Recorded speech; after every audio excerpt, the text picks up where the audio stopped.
제가 운동을 이렇게 하고 나면은 샤워를 좀 이렇게 하고도 하는데, 또 같이 운동을 하면 주로 이제 목욕탕을 주로 갑니다.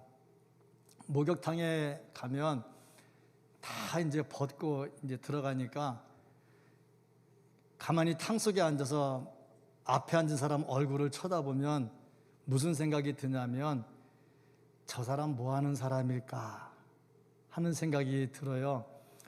어떤 때는 목욕탕 가가지고 우리 교계에 아주 유명하신 분을 만날 때가 있어요. 참 난감할 때도 좀 있어요. 다 드러내놓고 다 이렇게 겉에 계급장 아무것도 없이 유명하신 분들을 만나면 참 난감해할 때가 좀 있는데, 하여튼 목욕탕에 앉아가지고 마주 앉은 사람을 보면서 저 사람은 뭐 하는 사람일까 생각을 좀 해본 적이 있습니다. 그런데 도무지 짐작이 안 돼요. 왜냐하면 뭐 다 벗고 있으니까 뭐 있어야지 보고서 판단을 하는데 판단이 안 됩니다. 그런데 목욕을 마치고 나오면서 이제 옷을 입으면 그때는 조금 판단이 돼요. 그 사람이 군복을 입더라고. 아, 이 사람 군인이었구나. 이 사람 경찰 옷을 입길, 아, 이 사람 경찰이었구나. 어떤 사람 양복을 입는데 배지를 딱 달고 있는데 어느 회사 배지를 딱, 아, 저 사람 거기 직원이구나. 알 수가 있더라고요.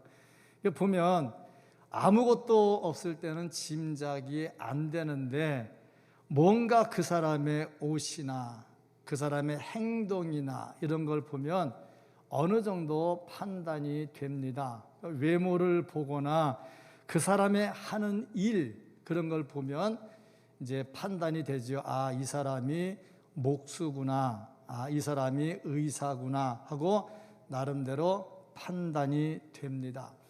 그 사람이 무슨 일을 하는가 하는 것을 보면 그 사람을 어느 정도 알 수가 있지요. 제가 왜 이렇게 서두를 거창하게 말을 빙글빙글 돌리느냐면, 예수님이 어떤 분인지 알려면, 예수님이 하신 일을 보면 예수님이 어떤 분인지 알 수 있다 하는 거지요. 예수님께서 이 땅에서 하신 일을 보면 사람들이 하지 못하는 일들을 참 많이 하셨습니다. 이것을 우리는 기적을 행하셨다, 표적을 행하셨다, 그렇게 말을 합니다. 그러면 예수님께서 이 땅에 계시면서 사람들이 하지 못하는 일, 하나님만이 하실 수 있는 일, 그런 일을 하셨다면 예수님이 어떤 분인가 하는 것을 가히 짐작을 할 수가 있지요. 특별히 요한복음에는 예수님이 행하신 기적을 많이 기록하지를 않았어요.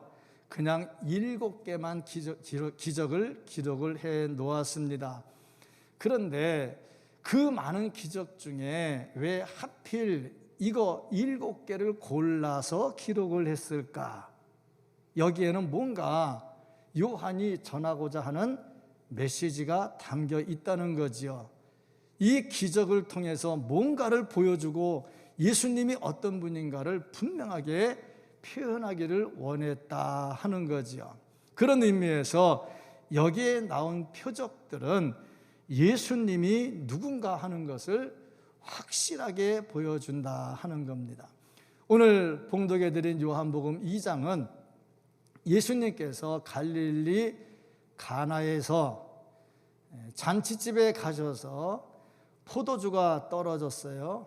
거기서 물로 포도주를 만든 표적을 행하셨습니다. 왜 예수님께서 이 표적을 행하셨을까? 예수님께서 기적 행한 게 참 많거든요.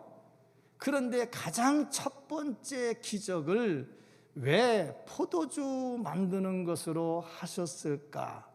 이유가 뭘까? 여기서 이 말씀이 우리에게 전해주는 메시지가 분명히 있다 하는 겁니다. 오늘 말씀을 통해서 예수님께서 왜 이런 일을 행하셨는가, 그 결과 어떻게 됐는가, 이 말씀이 우리에게 전하는 메시지는 무엇인가, 말씀을 상고하면서 치유의 달에 물이 포도주로 변하는 기적이 일어나는 것처럼 우리의 삶에 치료의 역사가 나타날 수 있기를 주님의 이름으로 축복합니다. 아멘. 먼저 이 말씀을 통해서 볼 수 있는 거, 왜 예수님께서 이적을 행하셨느냐 하는 겁니다. 혼인잔치에 가셨다, 어머니와 함께 가셨다, 제자들도 데리고 가셨다. 그러고 보니 이 잔치집이 남의 집은 아닌 것 같아. 예수님의 친척인 것 같아. 왜냐하면 나중에 포도주가 떨어졌을 때에 만약에 마리아가 이 집과 친척이 아니라면 에이, 포도주 떨어졌네, 야 가자, 그러고 가면 그만이죠. 그런데 예수님 찾아와가지고 포도주가 떨어졌대, 어떻게 해봐 하고 말하는 거 보니까 남의 집은 아니다 하는 거죠. 그리고 잔치집에서 음식을 장만을 할 때 대부분 보면은 모자라게 하지 않습니다. 왜냐하면 잔치집에 음식이 모자라면 욕 많이 먹거든요. 그래서 웬만하면 남더라도 넉넉하게 하거든요. 그리고 유대인의 특성상 잔치하기 전에 먼저 사람을 보내요. 너 올래 안 올래? 한 번쯤은 점검을 하거든요. 그러니까 음식이 모자랄 리가 없어. 근데 포도주가 모자랐다 하니까 이제 온 사람들이 포도주 엄청나게 먹은 것 같아. 술 좋아하는 사람들이 많이 온 것 같아. 또 학자들 중에는 이렇게 말하는 사람이 있어요.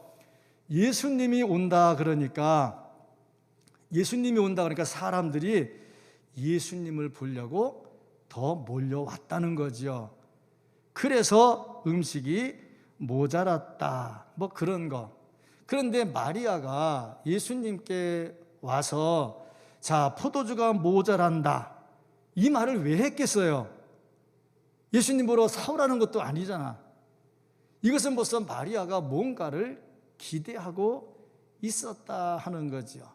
예수님은 해결할 수 있다, 그런 확신을 가지고 있었기 때문에 온 거지요. 여기서 우리가 볼 수 있는 거, 우리가 살아가는데 많은 문제들이 있습니다. 이 문제들이 있을 때 해결이 안 돼요.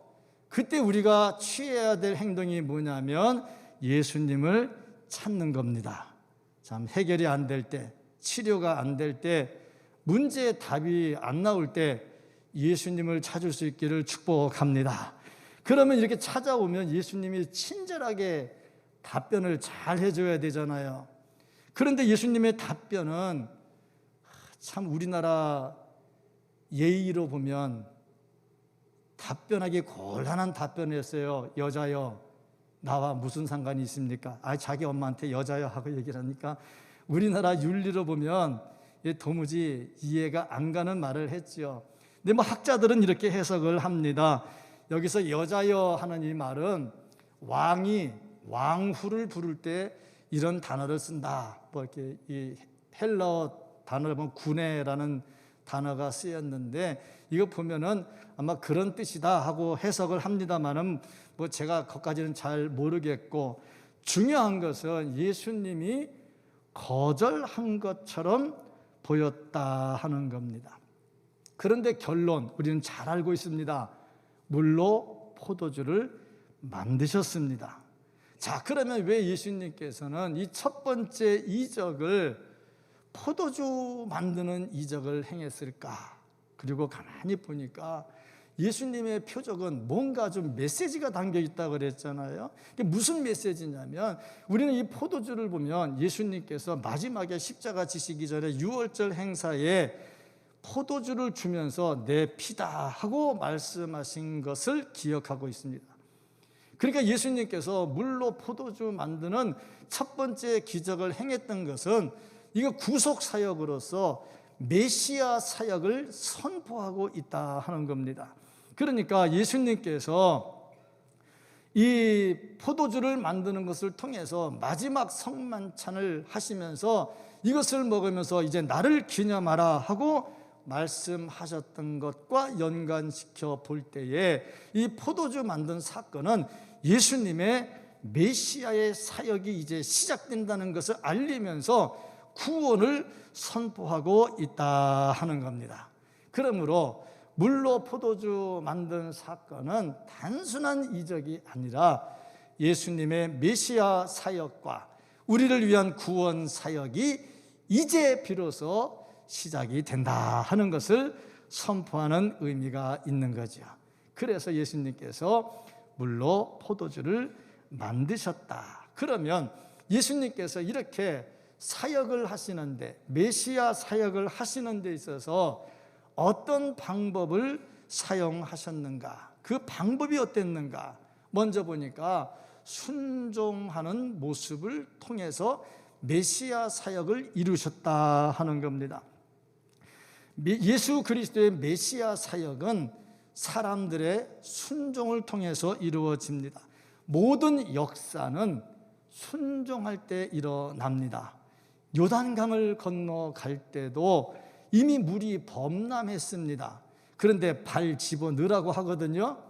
그때 발 집어넣습니다. 순종할 때 요단강이 갈라지는 역사가 일어났지요. 나사로가 죽었습니다. 돌로 무덤을 막아놨습니다. 예수님께서 돌 옮겨라 하고 말씀하잖아요. 사람들이 순종하지요. 나사로야 나오너라 할 때에 죽은 나사로가 앞으로 나오지요. 순종할 때 놀라운 역사들이 일어납니다. 그러고 보니까 능력은 순종을 통해서 나타나더라 하는 겁니다. 우리가 은혜 받는 그릇이 두 가지가 있는데 하나는 믿음이고 하나는 순종입니다. 믿고 순종하고, 순종하며 믿으면 놀라운 역사를 체험할 수가 있습니다. 치유, 이것도 마찬가지입니다. 그냥 되는 게 아니고 첫째 믿어야 되고, 둘째 순종해야 되고, 믿고 순종하면 치유의 역사도 나타납니다. 믿지 못하거나 믿는다 해도 순종하지 않으면 이런 역사는 나타나지 않는다는 거죠. 먼저 마리아의 순종을 볼 수가 있습니다. 마리아는 포도주가 모자란다는 사실을 와서 예수님께 말합니다. 왜 말했겠느냐? 예수님이 해결해 줄 것 같으니까 말을 하지, 해결해 주지 않는데 뭐하러 와서 말을 하겠습니까? 능력이 안 되는데 말할 이유가 없지. 오히려 예수님만 더 골치 아프게 만드는 게 되겠죠. 왔다는 것은 해결할 것이라는 기대를 가지고 온 겁니다. 그런데 거절당했어요. 자존심 완전히 무너지는 순간입니다. 부탁했는데 그게 나랑 무슨 상관인데요? 참 자존심 무너지지요. 근데 항상 믿음의 역사는 요 자존심 무너질 때 넘어서야 나타나더라고요. 수로보니게 여인도 예수님 찾아왔잖아요. 딸에 좀 고쳐달라고. 그런데 예수님 하시는 말씀, 자녀의 떡을 취해서 개를 줄 수 있느냐? 아니 어떻게 사람에게 그렇게 말하냐고. 그래도 딸 때문에 고생하고 마음 졸여가지고 그래도 예수님 찾아왔는데 어떻게 말을 그렇게 하시냐고. 참 시험 들기 딱 맞아요. 그런데 중요한 거, 요거 넘어선 사람들이 은혜를 받습니다. 이 넘어선 사람들이 은혜를 받더라는 거죠. 마리아가 어떻게 보면 자존심이 좀 많이 구겨졌겠지요. 어떻게 엄마한테 그렇게 말할 수 있겠느냐 하고 생각할 수도 있겠죠. 그런데 마리아는 뭐라고 말했냐면 종들에게 시키는 대로 해라. 순종을 강조하고 갑니다. 이걸 보면요, 하나님의 역사는 항상 순종하는 자에게 나타납니다. 순종하려면 내 생각을 버릴 줄 알아야 됩니다. 내 생각 안 버리면 절대 순종하지 않습니다. 순종한다는 자체가 내 생각을 버리는 겁니다. 그런데 하나님의 일은 놀라운 게 이해는 안 되는데 순종하면 나중에 이해가 돼요. 순서가 그렇습니다. 우리는 이해가 돼야 순종하거든. 논리적으로 맞아야 순종하거든. 그런데 하나님의 일은 이해가 안 돼. 근데 순종해? 그러면 이해가 돼. 요단강 물이 불어서 막 물살이 세. 발 집어넣으래. 이해가 안 돼. 그런데 집어넣어서 물이 딱 그쳐서 그때 이해가 되지. 아 하고 이해가 되죠. 교회 일이라고 하는 게 다 그렇습니다. 하나님의 일이 다 그래요. 교회를 이렇게 세워나가다 보면 뭐 어떻고 계획 없이 어떻게 일합니까? 계획 갖고 합니다. 그런데 하나님의 일이 계획만 가지고 되냐고. 계획만 가지고 안 되거든. 어떻게 되느냐? 순종하면 나중에 이해될 일들이 나온다 하는 얘기죠. 그래서 우리가 하나님의 말씀을 따라가야 되는 겁니다. 사람 계획 갖고 되나요? 계획만 갖고는 안 됩니다. 내가 알지 못하는 크고 비밀스러운 일들이 하나님께는 많이 있거든요. 내 가정도 그렇고 개인도 그렇고 사업도 그렇고 건강도 그렇고 자식도 그렇고 다 마찬가지입니다. 순종하면 이해될 날이 옵니다. 순종하기를 주의 이름으로 축복합니다. 하인들도 순종을 했어요. 6절부터 8절까지 말씀을 보면 하인들이 순종을 하는데 지시하는 대로 순종합니다. 물 갖다 보라. 물 갖다 보여. 뭐 두세 통 드는 항아리다. 뭐 5마일 정도 들어간다고 그래요. 그러면 이것이 포도주가 되면은 150명 정도가 먹을 수 있는 분량이라고 합니다. 벌써 이 사람도 술 많이 먹었거든요. 먹다가 이제 떨어질 정도 되니까 웬만큼 먹었거든요. 그런데 또 많은 술을 또 만듭니다. 근데 물 갖다 부라고 하니까 이 하인들이 물을 갖다 붓는데 아구까지 갖다 부었다 그랬어요. 물 갖다 부려면 아유 이게 물 갖다 부어서 뭐 하려고 그러고 그냥 깐작깐작하고 밑에다가 좀 갖다 불 수도 있거든요. 근데 아구까지 붓다는 말은 아주 적극적으로 자발적으로 순종했다 하는 겁니다. 자, 근데 예수님이 이제 거기까지는 순종을 잘했는데 그때 예수님이 자 이제 물 떠다가 갖다 줘라 그랬어요. 누구한테 주라고 그랬느냐? 잘 보세요. 술 먹고 취한 사람한테 갖다 주라고 안 했어요. 그럼 누구한테 주라고 그랬느냐? 연회장에게 주라고 그랬어요. 연회장은 술 안 먹습니다. 왜냐하면 잔치를 주관하기 때문에 술 취하지 않습니다. 한 잔 정도야 먹을지 모르겠지만 연회장이 술 취하면 잔치가 뭐가 되겠어요? 그러니까 연회장은 술이 안 취합니다. 근데 연회장에게 갖다 주면 이거 보면 맹물인지 포도주인지 그거 모르겠어요. 술 취한 사람은 어차피 취했으니까 모른다고 치고 안 해봐서 전혀 모르죠. 이거 전혀 안 해본 세계라 이해가 안 되죠. 이거 이해되는 사람 있으면 조금 수상한 사람들이에요. 자, 그렇지 않겠어요? 자, 그러니 이 종들도 좀 생각이 있으면 떠다 줬다 무슨 욕을 먹겠습니까?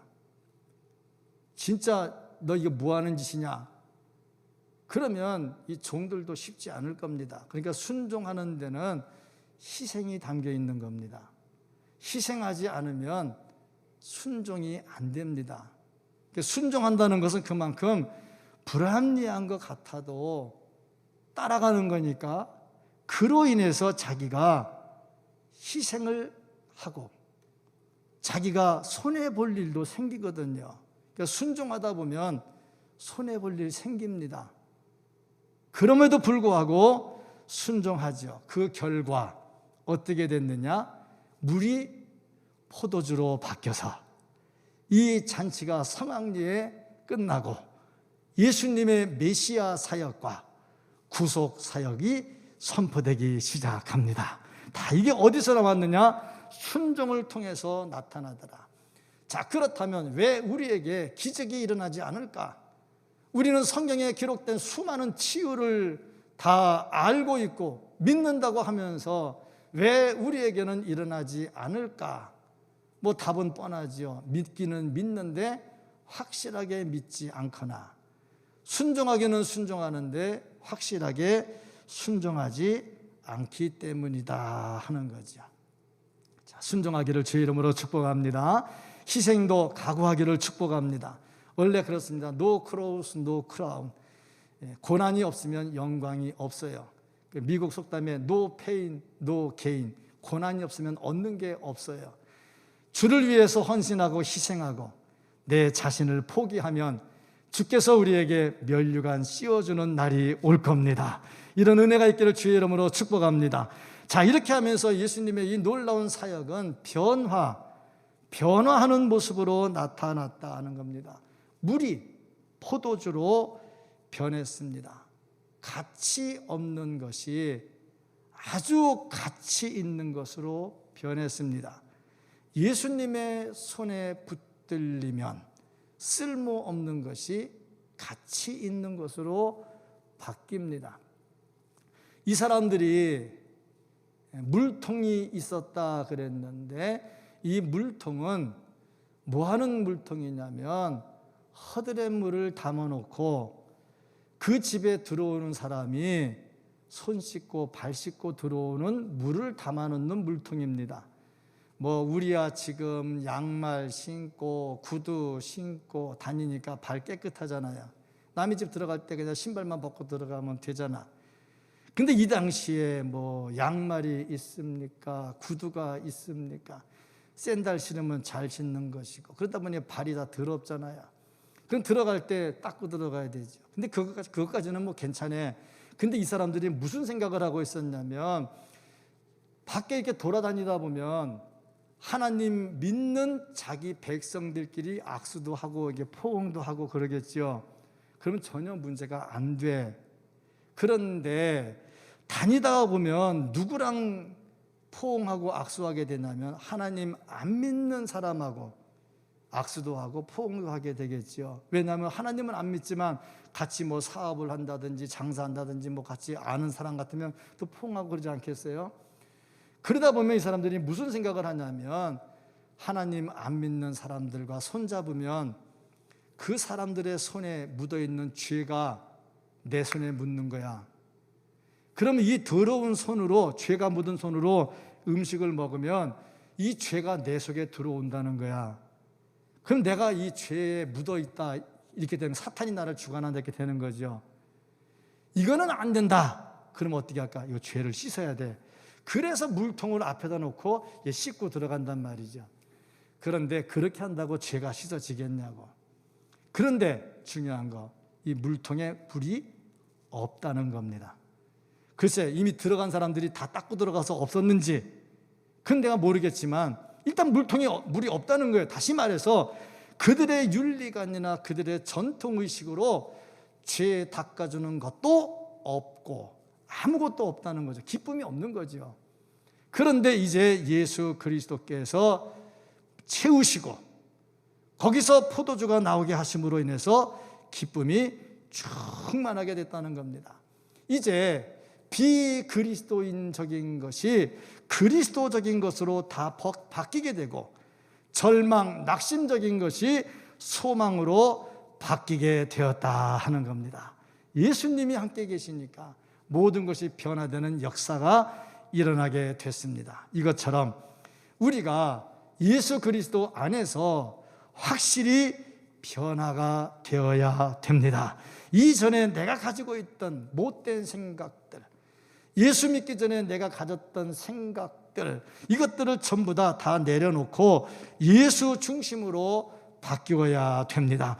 물질 중심적인 것이 예수 중심으로 바뀌어야 되고 내 개인적 생각이 우선적인 것이 예수 우선적인 생각으로 바뀌어야 되고 내 삶이 맹물이 포도주의 향기로 바뀌는 것처럼 내 맹물 같은 삶이 예수 그리스도의 향기로 바뀌어야 됩니다. 자, 바뀌고 나면 세상이 다르게 보이죠. 그렇습니다. 은혜 받으면요 세상이 다르게 보입니다. 은혜 받기 전에 보던 세상과 은혜 받은 다음에 보는 세상은 확실히 다릅니다. 주 안에서 변화되는 은혜가 있기를 주의 이름으로 축복합니다. 그래서 보이는 게 바뀌기를 축복합니다. 맨날 보는 사람 똑같은 사람이에요. 근데 오늘따라 저 사람이 굉장히 좋아 보이는 거야. 왜 그럴까? 내가 은혜 받은 거야. 자, 그러니 다음부터 목사님 볼 때 은혜스럽게 안 보이면 누가 은혜 못 받은 거야? 참 그렇습니다. 내가 은혜 받으면요, 보이는 게 달라집니다. 은혜 받고 다른 세상을 볼 수 있기를 주의 이름으로 축복합니다. 자, 그러면 예수님께서 이렇게 이적을 행하신 결과가 어떻게 됐을까? 첫째, 이 연회석에 참석했던 사람들에게 기쁨이 충만하게 됐습니다. 10절 말씀을 보면 사람마다 먼저 좋은 포도주를 내고 취한 후에 낮은 것을 내거늘 그대는 지금까지 좋은 포도주를 두었도다. 참 사람들의 속셈이 다 그래. 처음에는 좋은 포도주 줘. 그러다 어진간히 취하면 그때는 싸구려 포도주 내줘. 사람들이 다 그런 것 같아. 그런데 이 연회장 말이 니네는 좀 다르네. 다른 사람들하고 좀 다르네. 나중에 더 좋은 거 주네. 이 말은 무슨 말입니까? 예수님 만든 포도주가 더 좋았다. 근데 참 이해가 안 가죠. 왜냐? 술이라고 하는 것은 발효가 돼야 제맛이 나는 거라고 하는데 발효는 시간이 지나야 되는 거예요. 근데 예수님 만든 거는 지금 시간이 지금 1분이나 됐나 2분이나 됐나 안 됐거든. 발효가 전혀 안 됐거든요. 자, 그런 거 보니까 참 능력이라고 하는 것은 우리 생각하고는 다른 것 같아.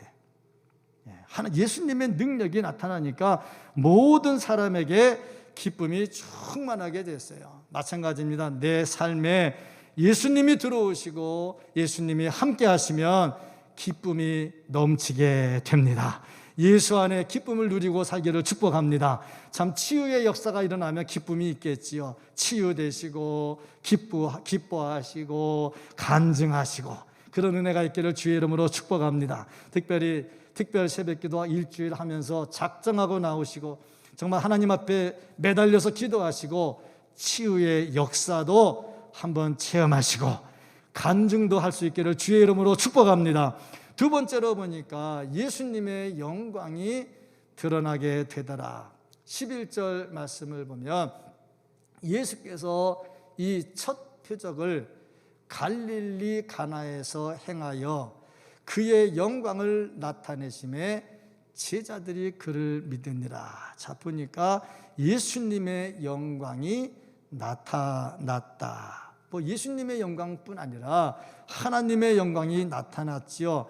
예수님의 사역은 하나님의 영광을 드러내는 사역입니다. 우리도 마찬가지입니다. 무슨 일을 하든지 하나님의 영광이 드러나야 됩니다.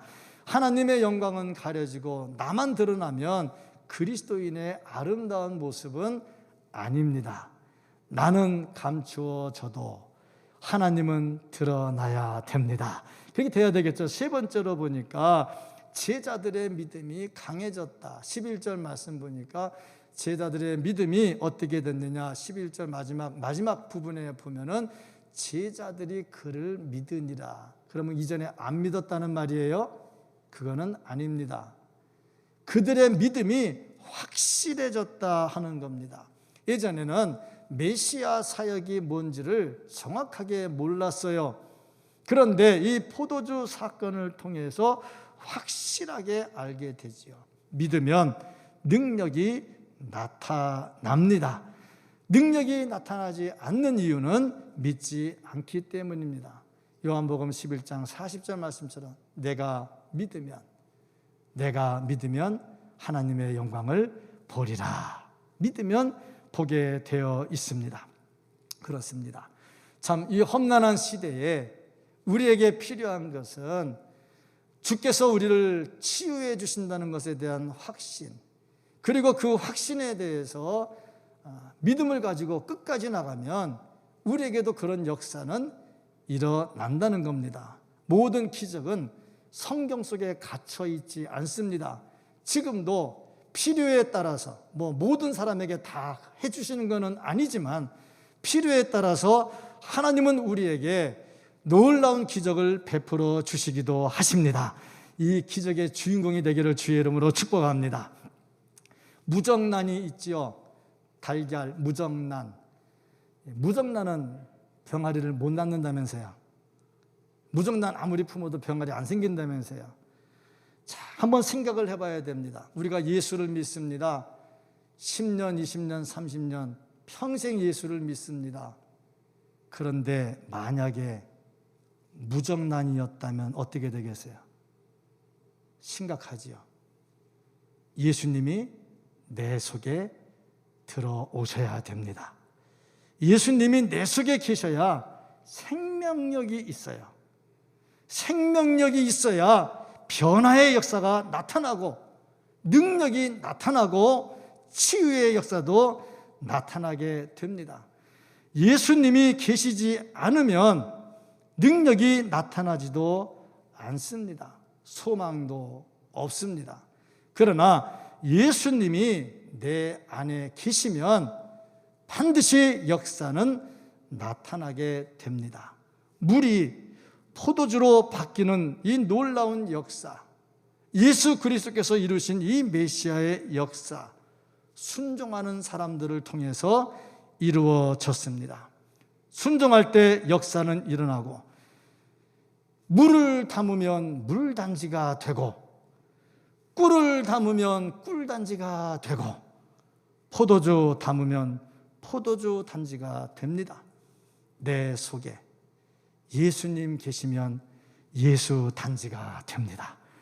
예수 단지가 되면 놀라운 치유의 역사도 나타나고, 예수 단지가 되면 놀라운 변화의 역사도 나타납니다. 평생 예수 믿으면서 변화가 나타나지 않는다. 무정란입니다. 무정란입니다.